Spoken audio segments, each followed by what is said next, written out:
ketika kita tahun 86 bersama beberapa orang teman menghidupkan kembali IAI Jakarta, situasinya sangat berbeda dengan saat ini. Waktu itu yang kita rasakan adalah tidak ada data base dari para anggota IAI Jakarta, sehingga yang pertama-tama kita lakukan adalah membuat database dari semua anggota, atau istilahnya kita komputerisasi, karena pada saat itu adalah komputer mulai dipakai di perkantoran, dan itu adalah kita yang terapkan sehingga kita mempunyai database. Dan saya rasa apa yang dimiliki oleh IAI Jakarta saat ini sudah jauh dari apa yang dulu kita buat.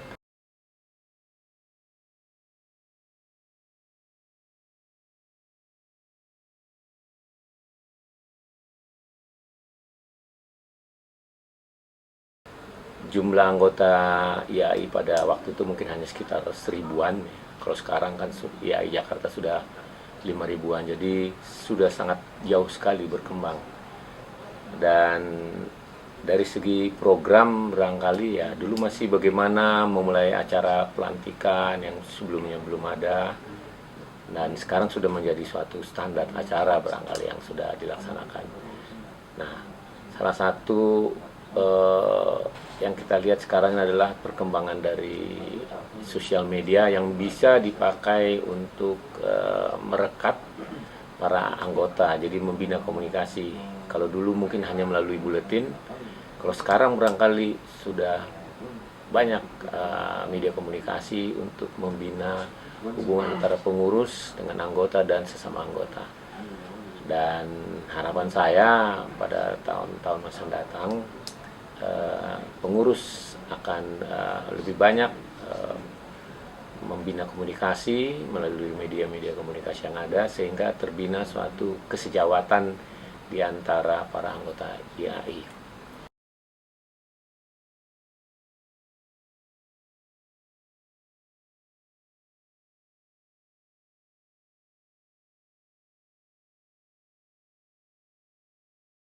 Temi ini sebetulnya generasi yang diantara, jadi dia berada di generasi 90-an kan, jadi dia mau masuk ke generasi 2000-an. Nah ini antara ini yang juga punya perubahan-perubahan dalam paradigma arsitektur juga, jadi baik cara berpraktek, cara berkomunikasi, dan dengan anggota yang sebanyak itu, Temi banyak memberikan terobosan-terobosan yang saya pikir bisa menjadi dasar yang baik buat pengurus yang ke depan. Jadi pengurus yang ke depan hari ini punya banyak tinggalan yang bisa dilanjutkan. Yang saya tahu sistem keanggotaan kita sekarang sudah lebih baik karena menggunakan teknologi IT. Begitu juga keuangan, semuanya sudah menggunakan hal-hal yang masa kini lah, yang memang tuntutannya zamannya seperti itu. Dan Temi sudah mempersiapkan itu.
untuk orientasi organisasi, idenya sebetulnya itu kan menurut saya dari tahun 2005 ya, itu adalah sudah saya pikir penting karena IAI sebagai organisasi yang sudah sedemikian besar, berkembang pesat sekali, rasanya perlu mulai memikirkan dengan serius masalah regenerasi.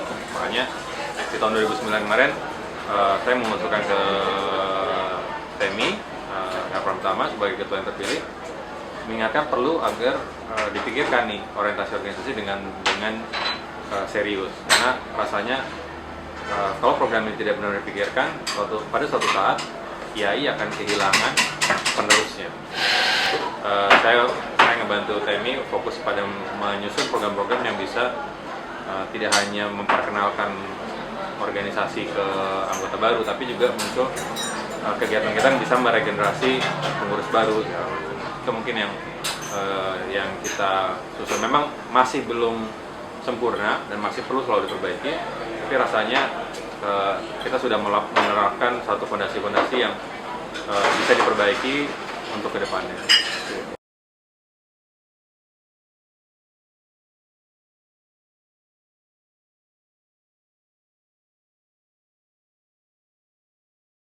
Oke, sejak awal kepengurusan kami di IAI Jakarta mengidentifikasi bahwa alur dan organisasi profesi kita ternyata informasinya tidak sampai secara jelas ke perguruan tinggi, apakah itu perguruan tinggi yang sudah mapan ataupun yang menuju mapan.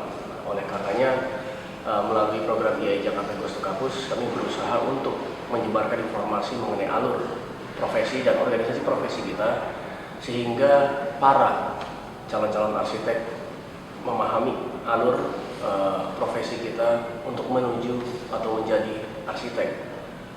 Nah, melalui program ini pula kami pun juga bertukar pikiran dengan beberapa perguruan tinggi, bertukar informasi juga, karena melalui penelitian, melalui pengabdian masyarakat di perguruan tinggi, ternyata beberapa memberi dampak positif dan tambahan pengetahuan kepada dunia profesi, dan itu kami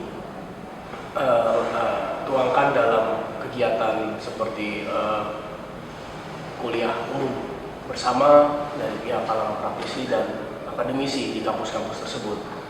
Kedepannya kami berharap bahwa hubungan antara perguruan tinggi dan IAI Jakarta semakin harmonis dan bersinergi, semata-mata untuk memajukan dunia arsitektur di Jakarta dan Indonesia pada khususnya.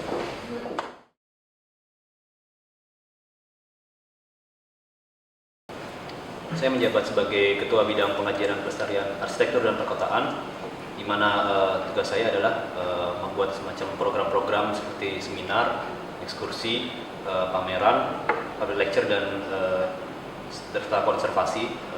Kami juga membahas isu-isu seperti masalah konservasi yang mungkin sebelumnya arsitek belum banyak yang concern tentang konservasi atau pelestarian arsitektur, dan juga isu-isu di masa mendatang, yaitu tentang sustainable arsitektur atau lebih ke arah arsitektur hijau, serta beberapa kayak semacam concern terhadap perkotaan, semacam ruang publik dan ruang-ruang kreatif kota, di mana kami akhirnya membuat semacam program-program kayak semacam ekskursi. Kami ekskursi ke beberapa wilayah dan bangunan-bangunan lokal dan internasional juga, dan juga kami sempat juga memetakan konservasi Jakarta, beberapa area Jakarta yang cukup tua gitu ya. Dan kemudian setelah itu kami juga membuat semacam pameran-pameran dengan program CAT dan juga program-program lainnya. Harapan kedepannya untuk bidang pengajaran pelestarian arsitektur dan perkotaan ini mungkin lebih banyak dibahas tentang arsitektur berdasarkan konteks, dan juga termasuk di situ kayak lingkungan binaan seperti halnya kayak perkotaan, di mana isu-isu tentang ruang publik dan sustainable arsitektur tadi, dan juga masalah pelestarian bangunan-bangunan kuno mungkin lebih diintensifkan supaya arsitek juga lebih sadar akan isu-isu itu. Jadi kedepannya misalnya kita bisa membentuk Jepokja di mana beberapa anggota IAI atau beberapa arsitek lainnya bisa terlibat di dalam untuk membahas dan memberikan solusi memecahkan isu-isu tersebut.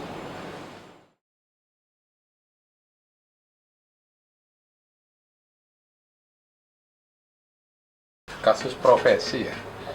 Kalau menurut saya itu memang ada sesuatu badan atau bagian dari IAI yang harus terus-menerus menjaga gawangnya itu. Karena kalau tidak, agak sulit kita dalam mengawal berpraktek ini. Karena semakin hari pertumbuhan arsitek ataupun sarjana arsitektur dari tiap universitas bertambah, keprofesian jumlahnya juga bertambah, sejalan dengan pertumbuhan ekonomi Indonesia yang semakin cepat. Tentunya dunia konstruksi juga semakin melibatkan semua profesi kita. Nah, masalahnya adalah ada beberapa bagian rekan atau yang sudah berpraktik cukup lama tidak juga mengindahkan aturan-aturan dalam berprofesi secara baik dan benar. Nah, kasus yang sering terjadi sebenarnya adalah lebih banyak ke bagian-bagian yang harusnya menjadi tanggung jawab kita sebagai profesi tidak dilakukan dengan benar. Sebagai contoh adalah signer. Dalam 3 tahun terakhir ini mungkin porsi signer yang paling utama atau paling banyak dilakukan di awal-awal kepengurusan pada tahun pertama dan tahun kedua. Nah, teman-teman yang melakukan signer ini kebanyakan sudah kita berikan sanksi sesuai dengan kesalahan dari etika profesi yang masing-masing. Nah, yang terakhir yang dilakukan adalah melibatkan teman-teman TPAK untuk lebih proaktif. Dalam hal ini sebelum diingatkan, sebelum tergelincir lebih jauh, mereka kita ajak atau dipanggil untuk istilahnya mungkin diperingatkan atau dinasihati. Nah, hal-hal yang seperti itu yang tentunya bisa lebih mencegah. Ya, sejak tahun 2005 bicara fee arsitek selalu kita tabu, gamang. Ya, ini sesuatu yang tertutup. Tapi memang ini mungkin harus disadari banyak para arsitek kita yang biro konsultan kita juga mengandalkan proyek-proyek pemerintah yang rujukannya sudah sangat jelas, yaitu buku Cipta Karya yang mengatur fee maksimum seorang arsitek. Pengurus IAI Jakarta saat ini ya seperti kita makan bubur panas. Kita mulai dari luar, mulai dari yang sederhana saja, yaitu membahas mengenai imbalan jasa untuk membangun satu rumah. Kami sudah diskusi dengan berbagai arsitek dan beberapa biro konsultan. Kita dapatkan satu formula minimum, yaitu Rp200.000. Mungkin di mata klien Rp200.000 per meter persegi itu sama dengan harga terpasang satu lantai seperti proyek rumah tinggal.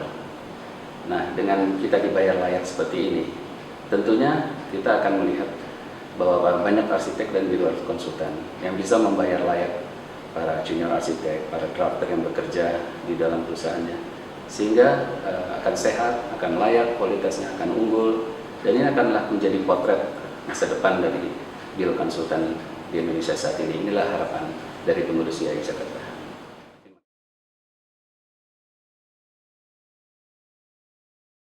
Pertama kali diamanatkan menjadi ketua pengadilan profesi, tentunya yang harus dibereskan adalah warisan untuk melaksanakan program pengabdian profesi berupa pemagangan kecamatan. Ini berat karena kita belum punya sistemnya. Jadi agak lama mempersiapkannya, hampir 1 tahun, start from scratch, dan alhamdulillah Februari 2011 kita bisa laksanakan. Tetapi sayangnya ketika Pak Hari Sasongko dipindahkan dari P2B, program ini berhenti lagi. Nah, itu tantangan bagi pengurus ke depan. Cuma tidak itu saja, kita juga punya tantangan ketika DKI akan meluncurkan RDTR. Nah, kita adakan pula pendampingan bagi warga kecamatan dalam menganalisis RDTR bagi seluruh wilayah kecamatan mereka. Nah, ini cukup baik. Kita bisa memberikan masukan yang signifikan. Ada RDTR yang, atau bahkan sampai sekarang Pak Jokowi belum mau meluncurkan RDTR tersebut. Salah satunya tentu masukan dari kita. Juga Pokja peraturan bangunan. Ini penting karena biar bagaimanapun juga kita bekerja, kita berprofesi tentu harus didukung oleh peraturan bangunan yang memadai.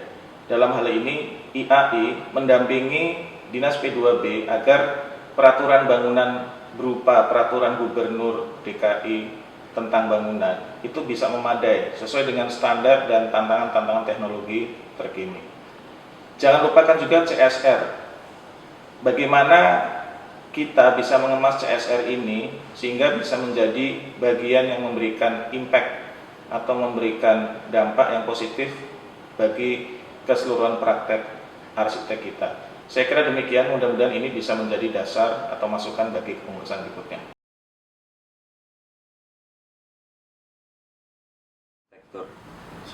Di kepengurusan ini kami coba membuat sistem yang sudah ada menjadi lebih efektif, lebih efisien, dan lebih membuat kinerja organisasi semakin ringkas. Website yang sudah ada kami perbaharui lagi, lalu kami juga membuat sistem database online yang dikenal dengan nama akun IAI Online. Lalu juga kami juga mencoba membuat sistem rekam jejak untuk kegiatan keprofesian yang lebih terstruktur dengan menggunakan e-card IAI Online.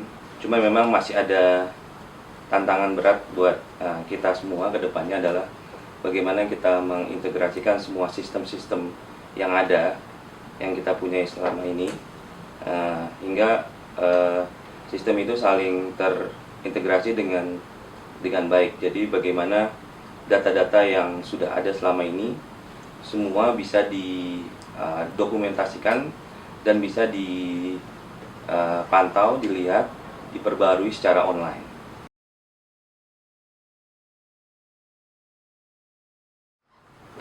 Perkembangan sayembara di pengurusan IAI Jakarta 2009-2012, kami mulai dengan satu visi, suatu kebijakan baru dalam pengadaan atau pelaksanaan sayembara, yaitu dengan sistem online. Karena kami memandang kemajuan teknologi harus disikapi di dalam penyelenggaraan sayembara yang sebisa mungkin mengurangi kendala ruang dan waktu. Kemudian kami juga ingin mensupport kebijakan paperless sehingga mendorong dibuatnya atau dibentuknya sistem online sayembara kita. Kemudian sejalan dengan itu ternyata ada perkembangan baru khususnya dalam instansi pemerintah dengan terbitnya Perpres 54 tahun 2010 yang direvisi menjadi Perpres 70. Bahwasannya bahwa sayembara merupakan salah satu metode di dalam pengadaan barang dan jasa. Dan kebijakan ini membuat suatu tantangan baru bagi IAI Jakarta khususnya untuk menyelenggarakan sayembara lebih profesional, lebih akuntabel, sehingga kedepannya diharapkan sayembara yang diadakan oleh IAI Jakarta menjadi suatu panduan tidak saja bagi instansi pemerintah, juga bagi instansi swasta yang lainnya.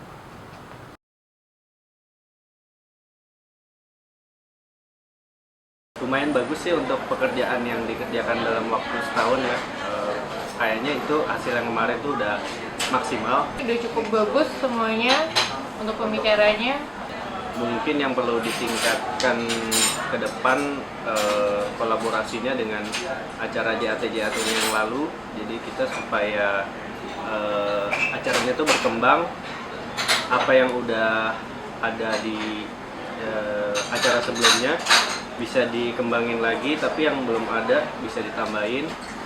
Semoga JAT 2015 bisa lebih solid lagi, lebih kerjanya, waktunya lebih panjang, kolaborasinya lebih luas. Kita ngundang pembicara yang lebih hebat lagi, lebih bisa berkolaborasi deh, lebih berkomunikasi untuk kemajuan JAT berikutnya. Jadi nggak hanya sekedar acara dalam satu periode kepemimpinan IAI Jakarta, tapi juga acara bersamanya arsitek.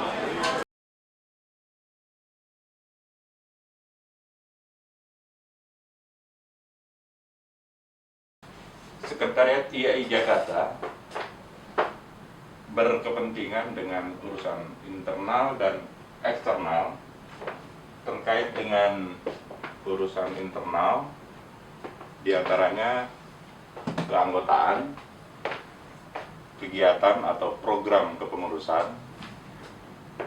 dan yang terkait dengan urusan eksternal, yaitu hubungan dengan instansi di luar IAI Jakarta, baik pemerintah pusat maupun pemerintah daerah, serta pihak swasta seperti private sector atau perguruan tinggi baik negeri maupun swasta. Sekretariat IAI Jakarta saat ini disupport oleh tenaga-tenaga muda dan dinamis sehingga dapat lebih mensinkronkan kegiatan dan program pengurus dan dapat berjalan secara lebih baik. Saya sebagai bendahara percaya pada pengurusan tahun 2009-2012 ini berusaha untuk memberikan suatu sistem keuangan yang lebih sistematis, yang mudah untuk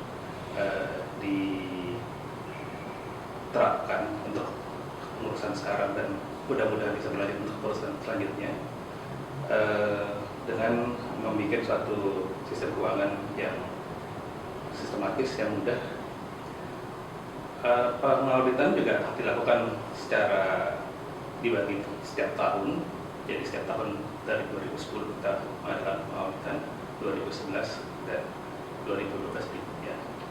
Semoga saya berharap untuk urusan berikutnya dapat menerapkan dan mempunyai sistem yang lebih baik.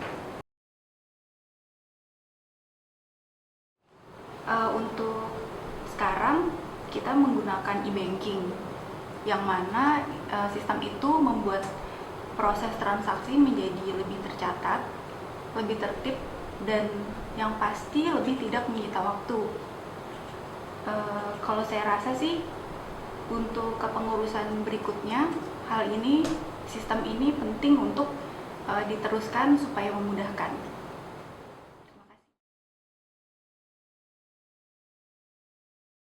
Kalau kinerja sih kita cukup banyak, boleh dibilang pengurusnya cukup banyak.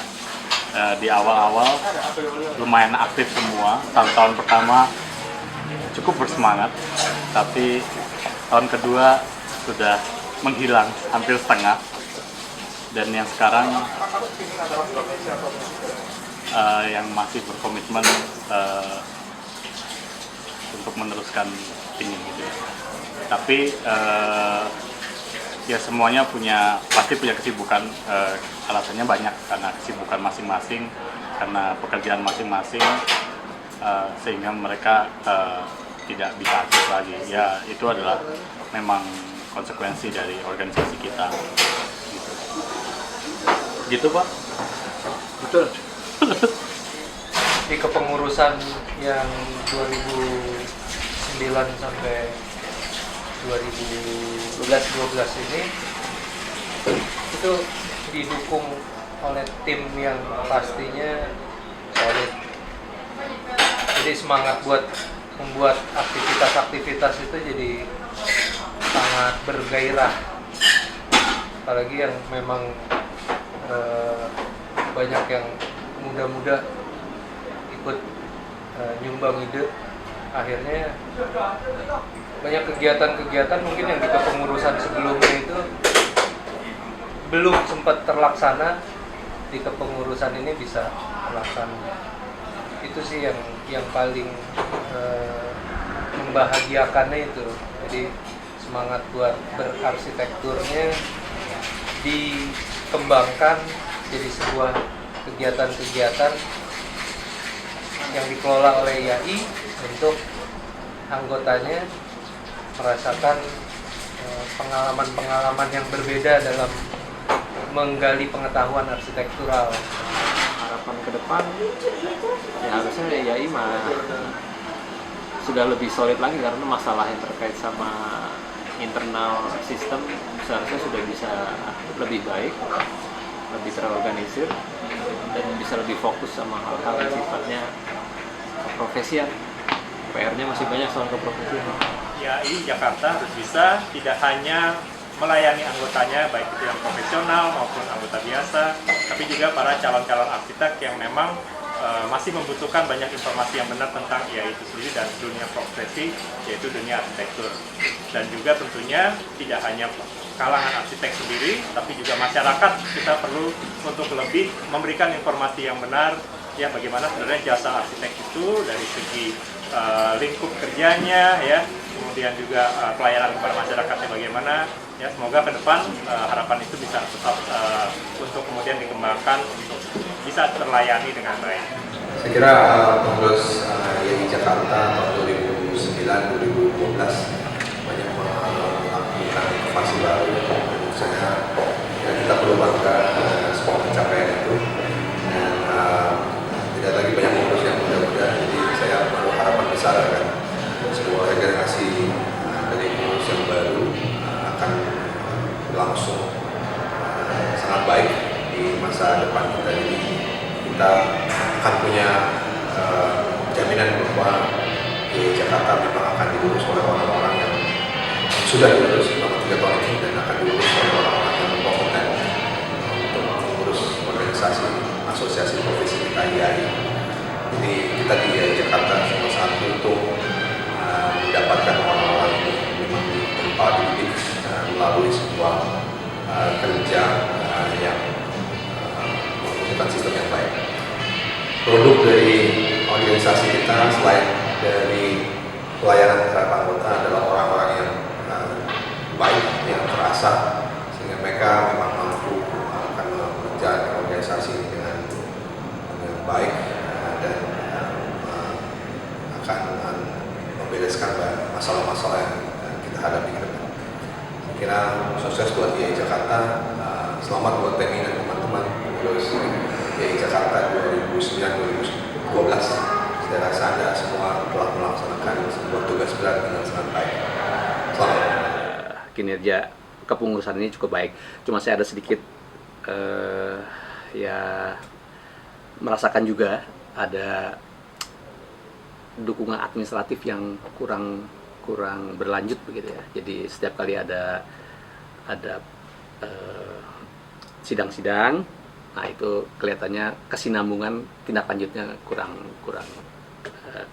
sigap. Ya mudah-mudahan nanti ke depan bisa dengan lebih baik lagi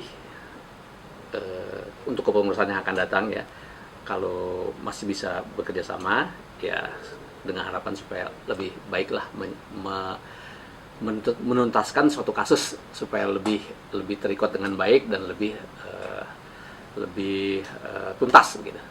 Saya kira saya pertama berterima kasih pada Temi yang dengan berani, kadang-kadang dia melawan arus.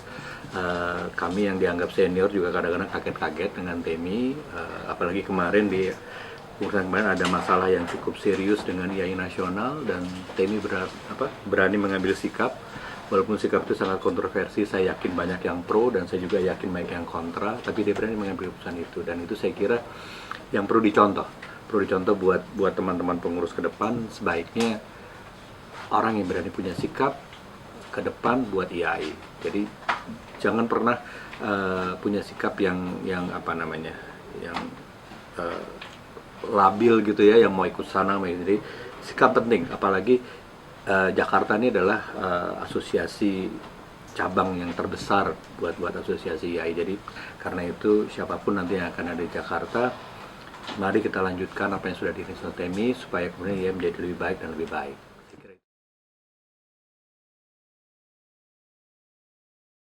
Selaku Ketua Dewan Kehormatan pada periode ini dapat saya sampaikan, kasus-kasus yang banyak itu terjadi karena kekurangtahuan para anggota dari kode etik dan tata laku profesi yang kita punya.